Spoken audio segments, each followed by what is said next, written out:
Então, o indutor, as características dele, né, nada mais é do que um fio em espiral composto por dois terminais, né? Esse fio em espiral composto por dois terminais, quando ele é submetido a uma corrente variável, ele proporciona também um campo variável. Da mesma forma que um campo variável no seu interior vai produzir uma corrente variável. Pela lei de Faraday, né, a gente tem que o fluxo magnético em um indutor ele é dependente da sua indutância em Henrys, né, que é uma característica do indutor, vezes a corrente elétrica que passa por esse indutor. Então, uma corrente elétrica variável, de acordo com uma indutância, vai provocar um fluxo magnético nesse indutor. Então, pela lei de Faraday, né, pode dizer que a variação de um fluxo magnético no indutor produz tensão. Então, aqui, né, a gente tem a variação do fluxo no tempo produz uma tensão. A gente já viu que o fluxo ele depende da corrente e da indutância do indutor. Portanto, então, se a variação do fluxo no tempo causa uma tensão, a gente pode dizer que a variação da indutância vezes a corrente no tempo provoca uma diferença de potencial nos terminais desse indutor. A gente sabe também que, a princípio, né, a indutância é constante, então quem varia aqui em função do tempo é apenas que pode variar é apenas a corrente. Então fica indutância dI dt, então no caso a tensão nos terminais do indutor é L dI dt. Uma observação importante para essa equação aqui é que se essa corrente aqui for constante, se isso aqui for constante, não haverá variação, portanto a diferença de potencial nos terminais do indutor é zero. Então, quando a gente tem uma diferença de potencial nos terminais de alguma coisa que o valor vale zero, significa que essa coisa, né, se comporta como um curto-circuito. Então, se a corrente é constante, o indutor vira um curto-circuito. Uma outra coisa importante de lembrar é que não tem como fisicamente nesse indutor a corrente variar instantaneamente. Então, por isso a gente sempre diz que no indutor ele proporciona uma inércia de corrente, né? Se variasse instantaneamente aqui, isso aqui teria que dar uma tensão infinita, e isso aqui a gente sabe que não é possível, né? Não existe uma tensão infinita nesse caso, né? Então não tem como fazer uma variação de corrente instantânea, por isso a gente diz que existe uma inércia de corrente no indutor. Posto que a gente já comentou sobre a tensão no indutor, dá para fazer uma relação agora da corrente em função da tensão nesse indutor. Se a tensão é L dI dt, dá para isolar esse dI, já que a gente quer falar da corrente, né? Passa esse dt para o outro lado e passa esse L para baixo, que dá essa equação aqui. Como a gente tem uma equação de duas diferenciações dos dois lados da igualdade, né, dá para integrar dos dois lados, cada um em função da sua variável. Né? Então, nesse lado a gente integra em função de I, e desse lado integra em função de dt. Integrando uma função constante em função de I, né, vai dar uma corrente I, com os limites superior e inferior, igual a essa integração aqui, v dt em função de dt. Então, ficaria a corrente, fazendo essa integração aqui, fica a corrente final menos a corrente inicial, né? Porque essa aqui vira I, né?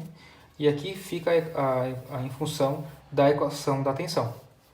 Passando esse para o outro lado, a corrente no indutor, traduzindo essa equação final, a corrente no indutor vai ser tal que depende da corrente no ponto inicial, mais a variação em função da tensão. Então, ela vai sempre ter um componente que vai variar em função da tensão, mas vai depender da corrente que ela estava. Então, aqui se configura, né, claramente o atraso, ou melhor, a inércia da corrente. Né? Ela não vai conseguir variar instantaneamente.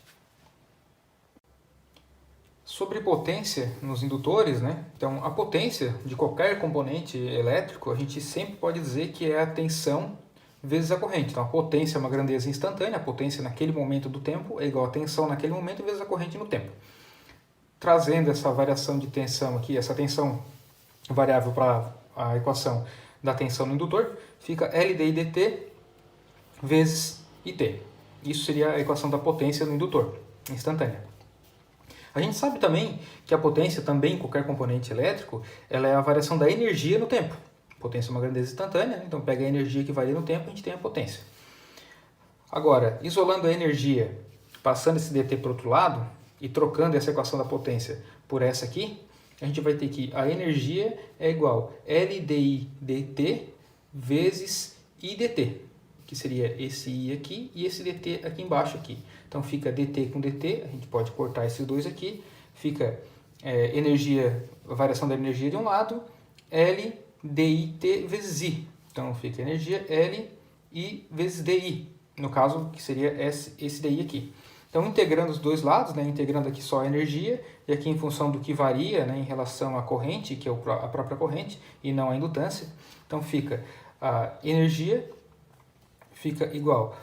Isso aqui vai dar I ao quadrado sobre 2, limite superior menos o limite inferior, então fica energia, a indutância sobre 2, limite superior ao quadrado menos o limite inferior ao quadrado, mais, como isso aqui é uma integração da mesma forma que a gente integrou a corrente antes, fica o limite superior menos o limite inferior, então esse limite inferior que estava negativo desse lado passa para o outro lado positivo.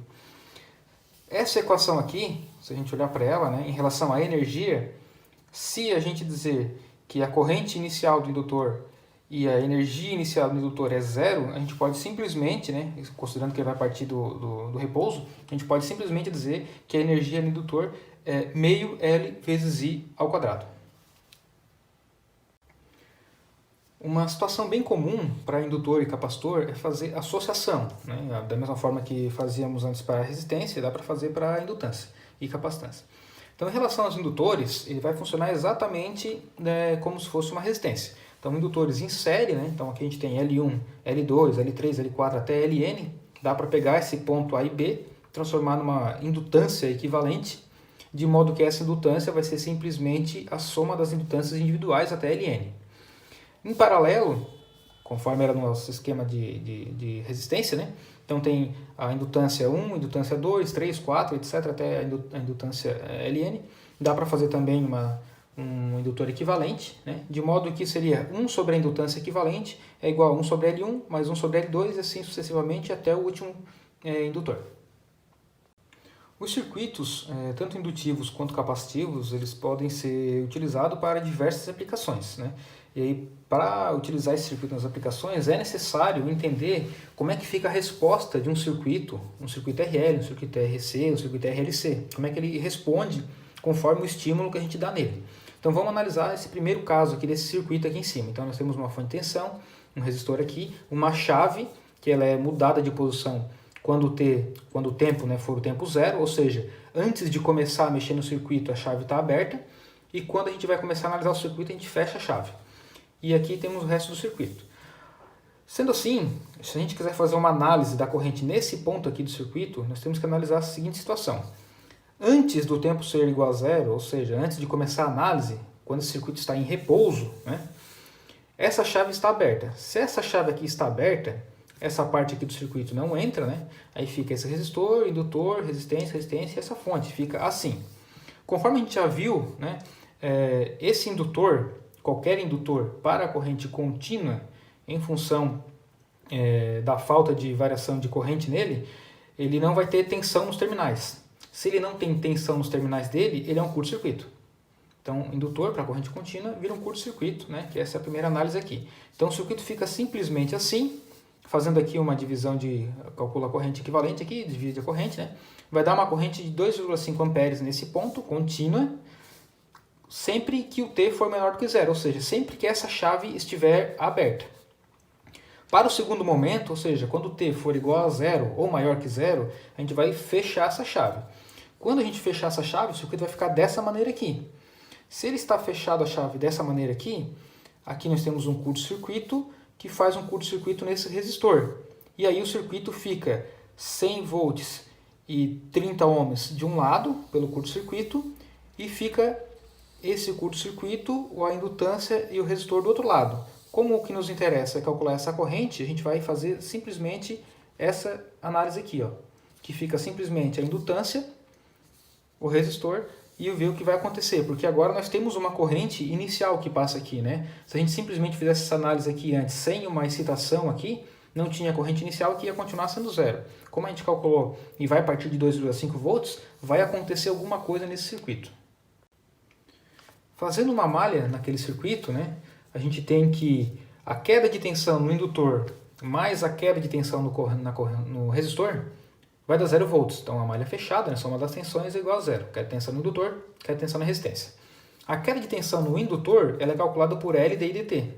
E a queda de tensão numa resistência é R vezes I. Como a corrente ali, a gente está supondo que ela vai variar, então é corrente no tempo, né, L, D e tempo sobre dt.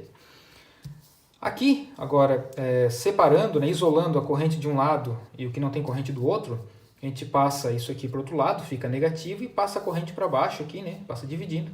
Então fica DI igual a menos R sobre L dt, que passa para o outro lado, multiplicando. Fazendo a integração dos dois lados, né, a integral de 1 sobre x é ln, ln aplicando o limite superior menos o limite inferior, fica isso aqui, menos RL de t. Né? Esse t aqui, considerando que o t vai de 0 até o tempo analisado, né? E o t0 vale 0, então aqui fica só o limite superior. Pela propriedade de logaritmo natural, né? A subtração de dois logaritmos naturais nada mais é do que a divisão deles. Né? Então fica ln sobre ln de 0, é igual a esse outro lado da igualdade. Passa isso para o outro lado multiplicando, multiplica todo mundo por e. No final das contas, né, fazendo o algebrismo aqui, a corrente final, né, a corrente do capacitor, no tempo, ela vai se comportar dependendo da corrente inicial, vezes o E, dividido por uma constante aqui, né, que é a constante do indutor, vezes o tempo, né, que está sendo analisado. Isso aqui, como é uma exponencial negativa, essa corrente do indutor é uma exponencial negativa, então ela vai começar, quando o tempo for 0, isso aqui vai dar 1, então vai dar o próprio 2,5, que a gente calculou antes, e conforme o tempo for passando, isso aqui vai diminuindo exponencialmente, né? Como é uma exponencial negativa, vai diminuindo exponencialmente aqui até ficar a 0, quando esse tempo aqui for muito grande.